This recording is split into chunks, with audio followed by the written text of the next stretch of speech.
the Apocalypse sword. We've heat treated, we finished the edge, went ahead and sprayed some Rust-X on the tang because we're going to pressure drive this into our handle that we made, and then we're going to hot glue it in. So this is going to be a cut test without a handle. Let's see how we do. It's just going to be a stroke cut.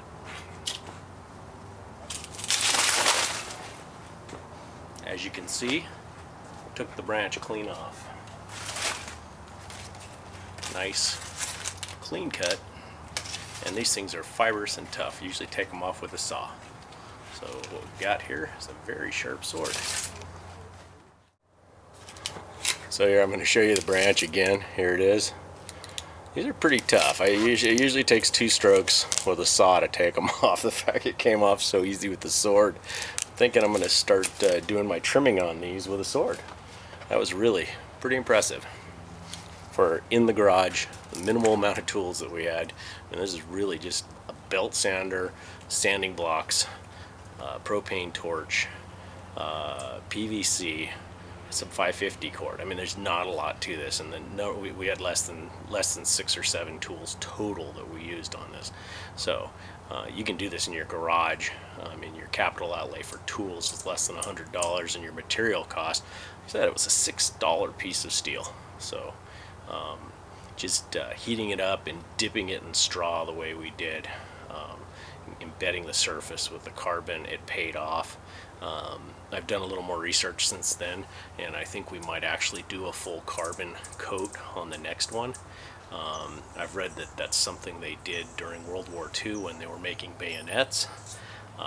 They would take the bayonets and they would go ahead and dip them in. They'd use low quality steel because of wartime necessity, and then they would dip them. And so a lot of those bayonets we get, they look like they have like a really rough black paint on them. In reality, it's a carbon coat from being dipped in something like straw, just to embed the surface with some carbon so to hold edge a little bit better. So interesting thing. We might try that out on the next one, but this one we're going to put together and call it good. We've spent a lot of hours on it, more than I wanted to, and so we're going to leave it there. Alright, so you saw our cut test, or you will on one of the clips, the first cut test. We're going to go ahead and put the handle on. Alan, this thing is really sharp at this point. We just need to get this on, and what we're going to do is we're going to resist our impacts with, we're going to use a rubber mallet to drive this on.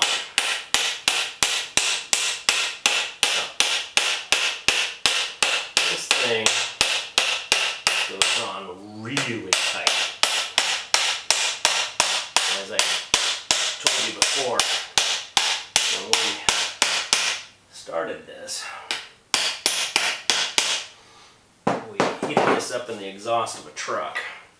And I don't think you could get this handle off of here if you tried, but we're still going to drive. We're going to put a hole here, put a single pin in, and we'll show that in another video. But this handle's so tight right now that I don't think we need to worry about it coming off.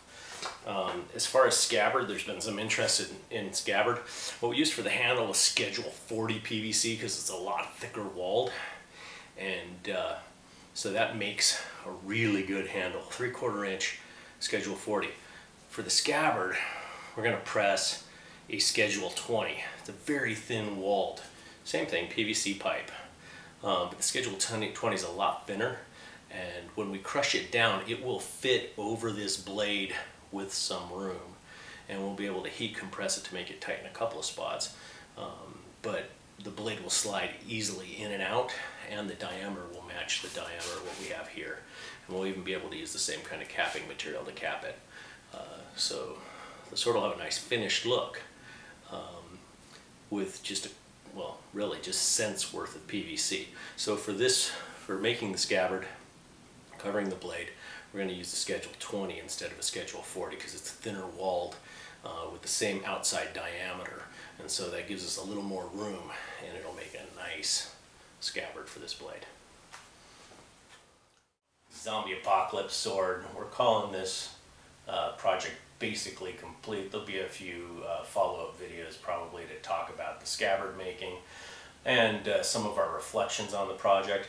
But all in all, for a project that was conceived of and accomplished with under $20 in materials. Sword materials are probably about $14 right now is what we spent. We've had to buy sandpaper and belt sand, 1-inch belt sanding strips.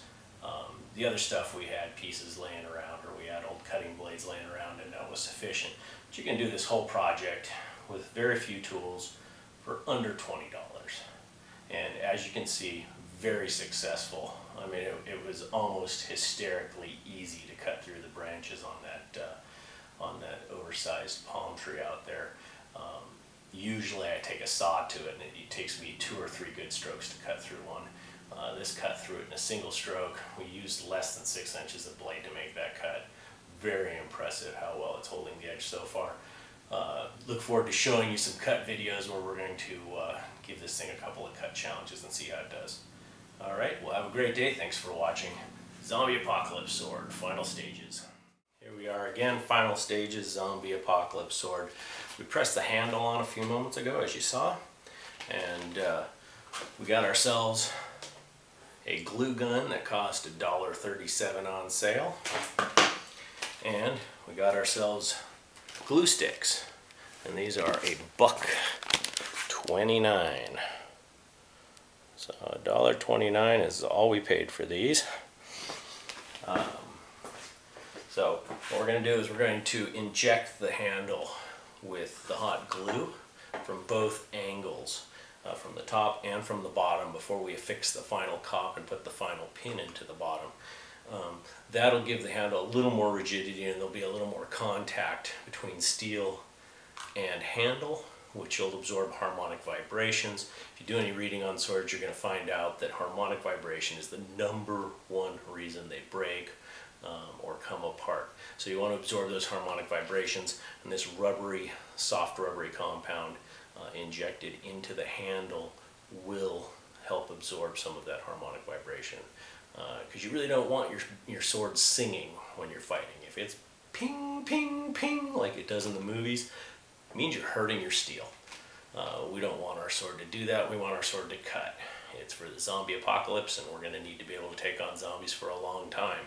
So for serviceability, we're going to take some of that harmonic vibration out. Got ourselves cheap hot glue gun and the cheap hot glue gun sticks. So our hot glue gun's getting warm. We're going to go ahead and start injecting the handle. Now, you remember we wrapped that 550 cord over the top here, so we want to inject it down the side. Remember the lessons we also learned with the PVC. It's going to cool off the glue pretty quick because it's going into cold metal. So we want to keep the injection going pretty quickly, pretty smoothly, especially here at the beginning. You can see what we got going on here. Go ahead and inject the other side. We'll get the next stick going. It's real important. Check that in there. Let's put as much as we can into this thing.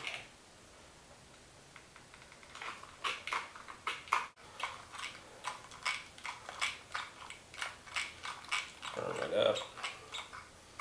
And cop's not going to be coming off anymore. So what we're going to do is go ahead and put it on too. And we'll give it a little bit of a mallet. Stretch it. And it's on. That's what I'm talking about right there. The Zombie Apocalypse sword. We're almost done. This thing's looking good. I'm going to do a little cleaning up on this end here, where I capped it here. We're going to go ahead and take a razor knife to this, and we're going to clean it up.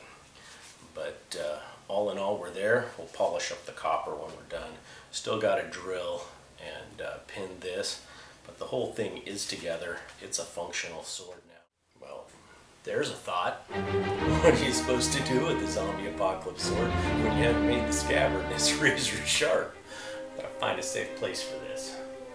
Anyway, It's not a bad problem to have, but this is not something I could leave alone.